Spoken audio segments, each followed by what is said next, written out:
Hello, everybody. Welcome back to another one of my headless ASMR Yu-Gi-Oh videos.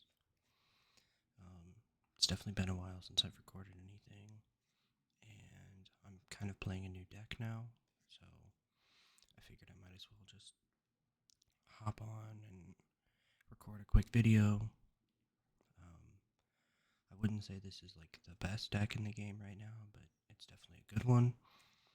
So today I'll be showing you guys my White Forest deck profile, as you can see from our first card. So I hope you guys enjoy these. I don't know if you're looking for real like meta Yu-Gi-Oh content. I don't know if this is really for you, but if you like ASMR and you like Yu-Gi-Oh, you might find these enjoyable. Or if you just like ASMR and my voice doesn't sound too bad for you guys, then maybe you'll just enjoy the yapping. So let's go ahead and get started. So this is a Runick White Forest deck profile. So we are playing 3LZ. And if you know anything about White Forest, you might be surprised or not surprised to find out we are not playing a Stellar at all.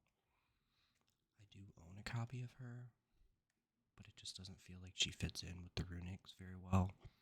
So we're not playing her. We are playing 3 Sylvie. This one is probably the best starter in the deck to me, it seems. This plus a Runick spell is always something you want to see when you open. Check out your opening hand. If I have Sylvie and I have a Elzat in the same hand, I'm almost always starting. Well, not almost. I am always starting with Sylvie. And if I just see her by herself, I'm fine with that. I'm playing 3 Rusha. This seems like a little unusual from the profiles I've seen, but for me it seems like it works out the best. I like maximizing names. I don't like feeling like I don't ever have enough White Forest cards to do anything. So I know that's kind of backwards with not playing a Stellar, but I think the 3 Rusha, 3 Sylvie, and then 3 Elzet seems like the right amount to me. And then, of course, engine requirements. We are playing 1 Tails.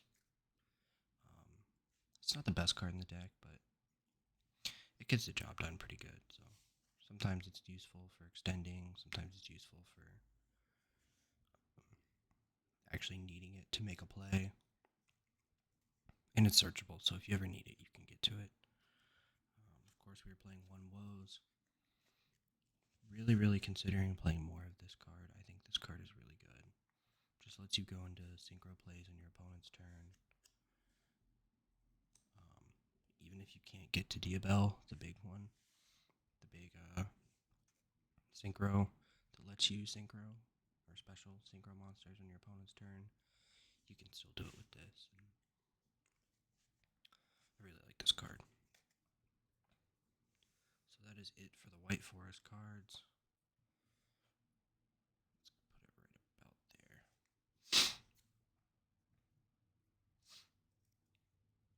Then moving on to, I apologize if you hear me sniffling at all. I am sick today, but I did have a lot of free time, so I hope that's not too annoying. I hope it's not too loud. But you might hear me every now and then with a little sniffle, or my voice might sound a little weird, so I apologize if that bothers anybody. But moving on, we're going to move on to the Runick section of the deck.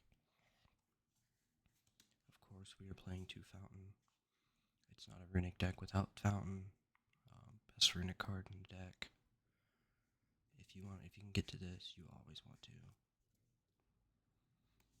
Then, of course, we are playing 3 Tip. This is the best quick play in the deck. Just lets you search, and you pretty much never want to special summon the fusions with tip unless you absolutely have to go into your synchro plays. If you're not familiar with the Runick quick plays, basically they all have the effect to let you special summon a Runick monster from your extra deck into the extra monster zone. All of the quick plays have that effect, so that really helps you go into your synchro plays. But they also have their individual effects. And this just lets you add a Runick card, except for tip. And then they all, on their primary effects, banish the top cards of your opponent's deck face down. This only banishes one. Some of the other ones banish like 3, 4. So, tip's one of the best in the deck. Then we are playing 3 freezing curses. It's just really good monster negation. You're not really trying to deck out your opponent in this build, but every now and then it does come up where that does happen. So, I mean, the banish effects, they are kind of nice. Then we are playing 3 flashing fire. Good destruction effect. Destroys a special summon monster your opponent controls, and then banishes the top 2. Playing 3 destruction. Spell and trap. Destruction effect and banishes top 4. This is really good for outing things like your opponent's Divine Temple. If they're playing Snake Eye, can out Nightmare Throne or Nightmare Pain if they're on U-Bell. Nightmare Pain's a tricky one. That's the one that makes you take all the battle damage that they would take for U-Bell monsters. So if you can get rid of that, it's nice. That's kind of hard though, because all of the Runick spells also make you skip your next battle phase. So Nightmare Pain wouldn't actually be a problem yet, but it does mean that they can't crash into your monsters to make you take damage, so pretty good.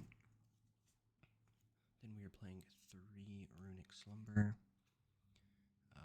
Just makes one of your, well, I guess any, not just yours, target one face-up monster on the field. The next time that monster would be destroyed by battle or card effect this turn, it is not. But it also cannot attack this turn, so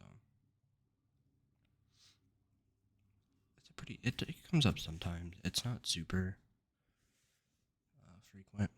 Most of the time I see this card, I'm summoning one of the fusions off of it. I'm playing 2 Dispelling.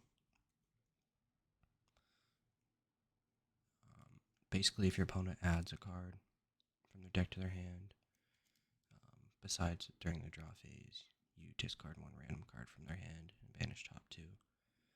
So, if they search a card that they need, there's a chance you can hit it out of their hand or just hit another one of their important cards with Dispelling. But again, majority of the time, you're just special summoning the fusions to go into synchro plays.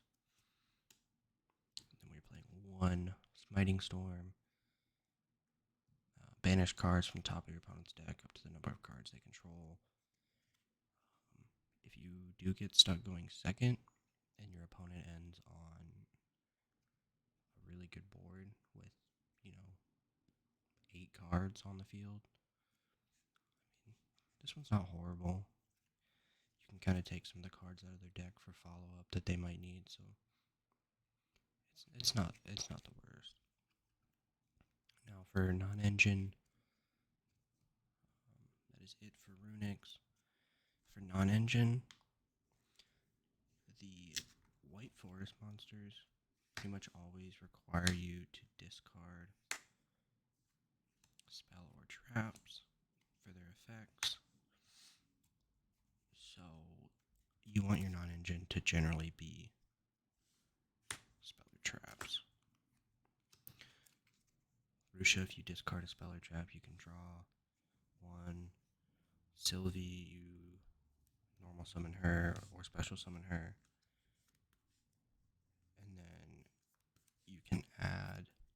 So I don't think she doesn't actually make you discard, but LZ makes you discard to special summon herself. So definitely, you want a lot of your non-engine to be Speller Trap. So we are playing 2 Triple Tactics Talents. This is just a flexible card. It's good going first, good going second. If you feel like you need more cards and you get hand trapped, you can draw 2. If you're going second, the take control effect is pretty good. Then also sometimes you just want to shuffle a card from your opponent's hand back into their deck, and that actually does come up a lot. If you look at your opponent's hand, if you're going first, you get hand trapped once or twice. You activate talents, so they're down to maybe 3 cards. You see they only have 1 starter in their hand, If you're playing Yubel and you see they only have 1 Beckoning Beast or 1 Samsara Lotus, then you just kind of put that in their deck, and then really just puts them in a situation where they have to draw 1 for turn, and then by that point you probably have a board built that you can deal with 1 starter. So I think everyone knows that Talents is a good card. Then we're playing 3 evenly matched. This deck does struggle going second. Majority of the time, almost always, you're skipping your first battle phase. So going second, that's pretty hard. You do have the Runicks to break boards, but without the battle phase to be able to kill, it makes going second really hard. This card helps a lot. If you end up going first game 1, you can just discard it for cost for the effects of the White Forest monsters. So that's not really a concern. But you going second, you just go battle phase right away. And as long as they don't have a Speller Trap negate or a Nominee negate, you just evenly match. Or even if they do have a negate, you force it out with this, so that way in main phase 2 you don't have to worry about that negate for, say, like a Runick spell. So pretty good, pretty flexible. You're always going to side that out if you're going first, game 2 or 3.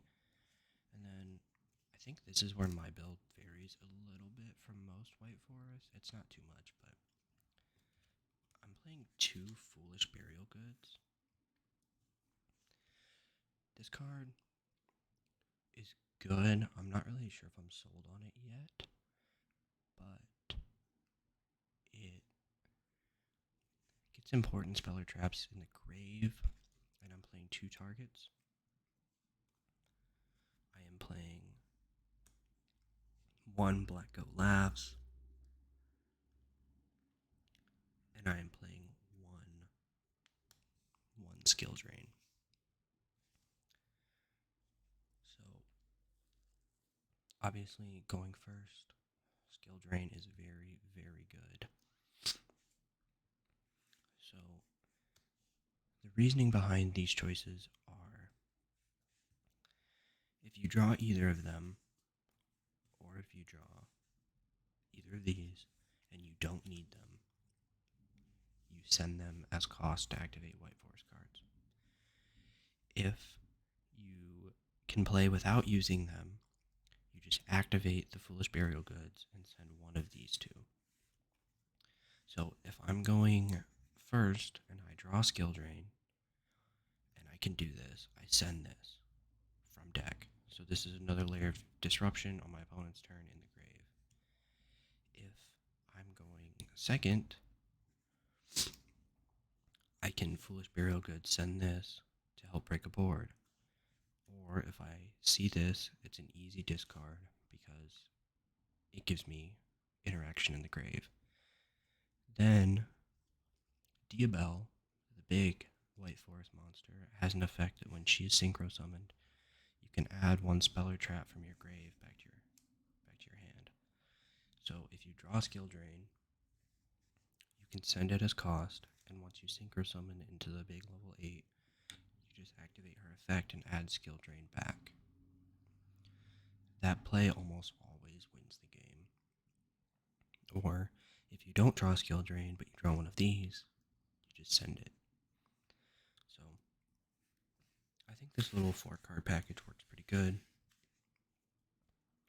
It's all Speller Trap non-engine, so it doesn't conflict with anything, and it provides a good amount of value. So now we'll move into our extra deck.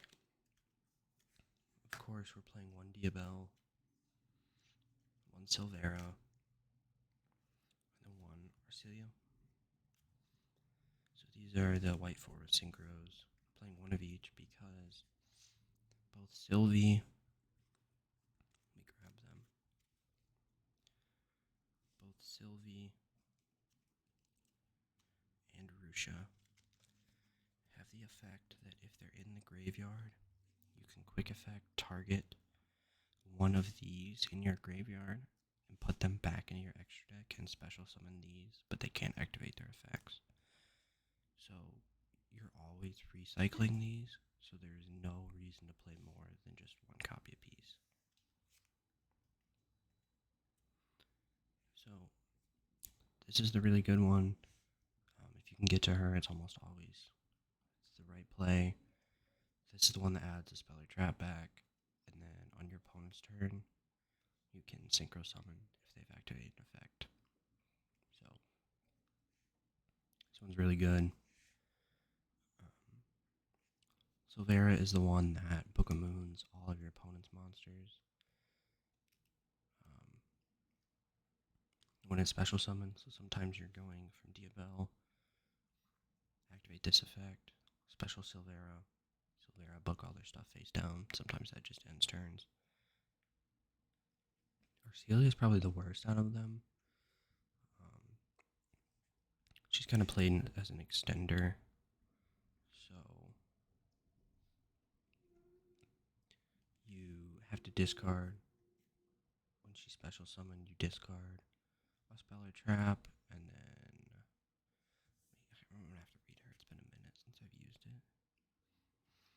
If this card is special summoned, you can send one Speller Trap from your hand or field to the graveyard, add one White Forest card or one light spellcaster monster from your deck to your hand. So yeah, it's just kind of an extender if you need her to keep playing. Or you can actually search out an effect veiler with this, so that does come up sometimes. So we're just playing one of each of those. Then we are playing, for the rest of the synchros, we're playing a Zapper Shrimp. This is one that can be special summoned off of Diabell. So that's a pretty good one to go into during your opponent's turn. Destroys a Speller Trap, and then you can quick effect synchro, so it's a pretty good one. Then we're playing Coral Dragon, sometimes going second. It's good to actually use its effect to destroy majority of the time. Can we just focus here, please? Focus. Let's try this.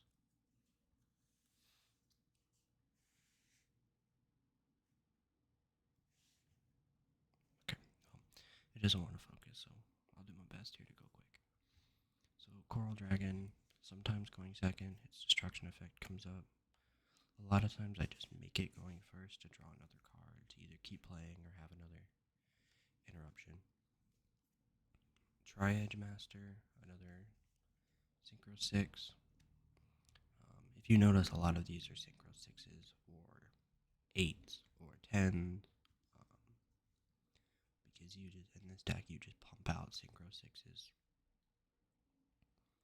pretty easily, so this one doesn't come up a ton. Maybe it's just because I'm bad, but don't really use it very often. Then we have Jinying. Pretty much everybody knows this card. Very, very good card. Sometimes it's enough to just get a Jinying and sit on it. Sometimes Jinying skill drain wins the game, you know. And then, of course, we're playing Chaos Angel. At this point, it wouldn't really be a synchro deck without it. All of your monsters are light, including the White Forest synchros. So it's pretty rare that you're actually using the dark effect of making it, but sometimes this card is enough to win you the game also. Then that is it for the synchros. So moving on to the fusions, of course, we are playing 3 Hugin. 2 is not enough. Sometimes you go through 2 just in your standard combo. 3 feels perfect. If you were allowed to play 4, I might consider playing 4, just because of how often you go through it. And sometimes even you end on Hugin on your board just to protect your fountain or something.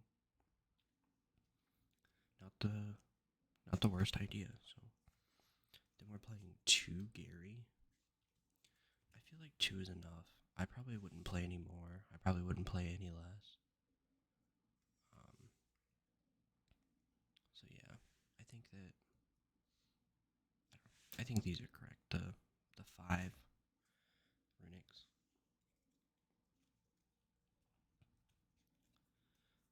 Then I'm playing 1 Typhon. Sometimes you just don't play or can't play, but need to get rid of an opponent's monster. Typhon's the way to do it. Then, of course, we're playing 1 SP Little Knight. I mean, it wouldn't be a... I feel like it wouldn't be a Yu-Gi-Oh! Extra deck at this point without SP. If you have one, you're pretty much playing it in everything, so... That is it for the extra deck. And lastly, we are to the side deck. So I think the side deck could go a bunch of different ways. I kind of decided to keep it fairly standard, nothing crazy, so... I know this card is controversial and expensive, but it really helps going second. If I had Fulos when it comes out, I think I would still side this card, and the other Mulcharmy Fulos would be in the main deck. I think that card is crazy. That card needs to be in every main deck if you can get your hands on them. But I don't think I would cut this card. I think I would keep this in the side still. Then I just sided in to some generic good hand traps. Ash Blossom is just good against most things. If you're playing a matchup and you feel that you really need Ash Blossom, like you're playing Branded, maybe, it's always a good card to side in, so it's just kind of a matchup dependent one. We're playing 1 Effect Veiler. Now, you might be looking at that and big truck driving by. Sorry about that. So you might be looking at the 1 Effect Veiler and being like, why? Like, what's the point? Well, you don't actually need to draw it. Like I said, you could search a light spellcaster monster with Arcelia, the level 6 synchro. So you only play 1. If you draw it, cool. If you don't, and you feel like you need it, you can just search it for another interruption. And then I am playing 3 Infinite Impermanence. Side out some of the less impactful cards. And then put in some of the, Imperm is always a good card against almost every deck. And it's a speller trap, so If you don't need it, you can discard it for cost for your effects and then continue to play. Going second, Phantasme. Having the body on field does not hurt you in this deck, like something like Kashtira would. So that's not an issue. Going second, this just lets you dig for good, important cards that you might need to just kind of set up your hand however you want. Just another aid to help you go second. And then, as a last card, playing 2 Solemn Judgment. I don't think 3 is necessary. This deck, going first, is very strong and struggles going second. So I wanted to have a bunch of cards in my side deck for going second.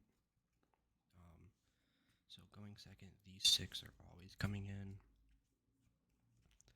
Maybe Veiler, maybe Ash, maybe Imperm. So all of these cards are good going second. If not, like, mandatory side going second.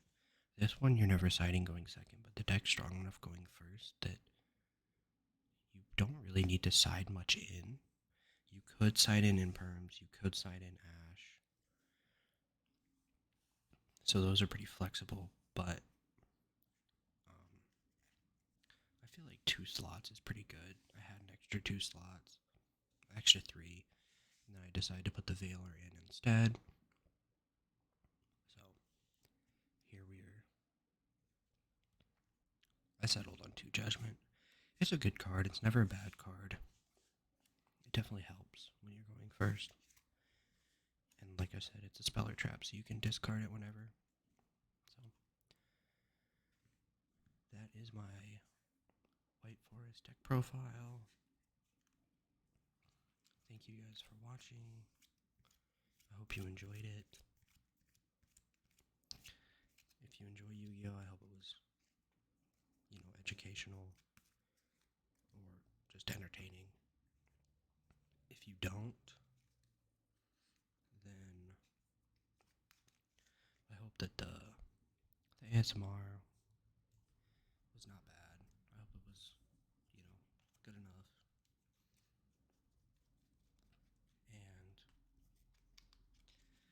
hope it was at least relaxing for you. Hope you have a great day. If it's night and you're going to sleep, I hope you sleep well.